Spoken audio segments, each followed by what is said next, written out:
Talamanca, jungle home to the Bribri, Cabecar, and other Costa Rican tribes.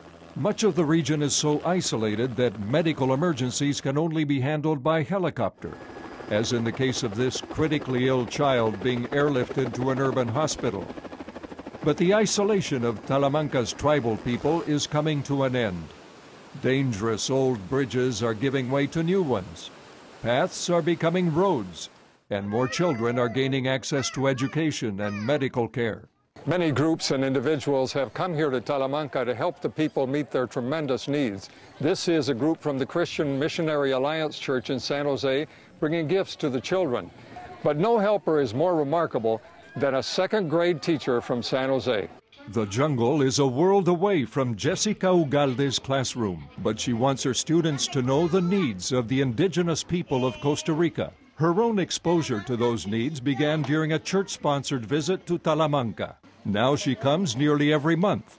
Here she discovers another church distributing gifts. She immediately begins to connect the pastor with other projects in the region. But Jessica wants to go beyond simply bringing gifts.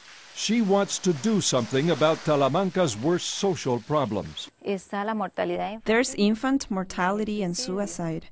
So we've been working with these problems, especially searching for the causes and trying to bring solutions. Dr. Efrain Retana has seen these problems up close. A government doctor, he's provided medical care in many of Talamanca's villages for the past 4 years. With alcoholism, we have the influence of drug addiction. Here they traditionally grow marijuana in difficult access areas, but they grow it more than anything for subsistence because of the lack of food, lack of resources, because it's a hard area. Jessica has created a non-profit foundation to take on projects like a drug and alcohol rehabilitation center.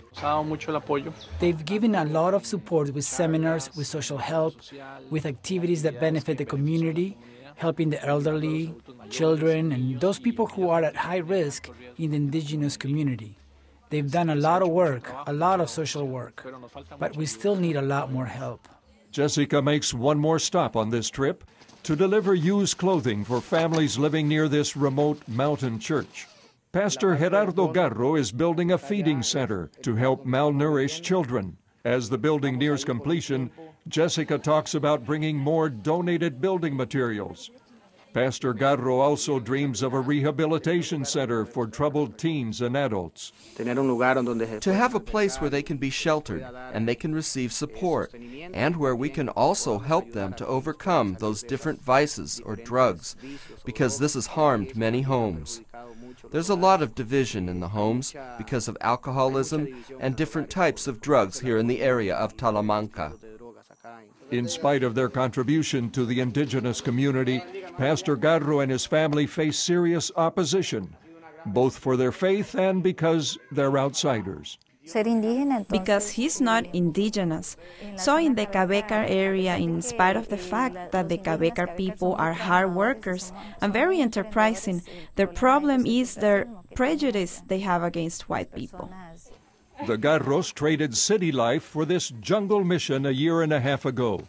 And even though Jessica must return to her classroom in San Jose, they know she'll keep coming back to help them and other Christian workers meet the needs of the indigenous people. And the need, really, that they will know that God loves them, that we are together in this situation, and that their needs are the Lord's needs. And if the Lord put us here to work for them, we're going to work. That is, we're trying to do it the best we can. Stan Jeter, CBN News, Talamanca, Costa Rica.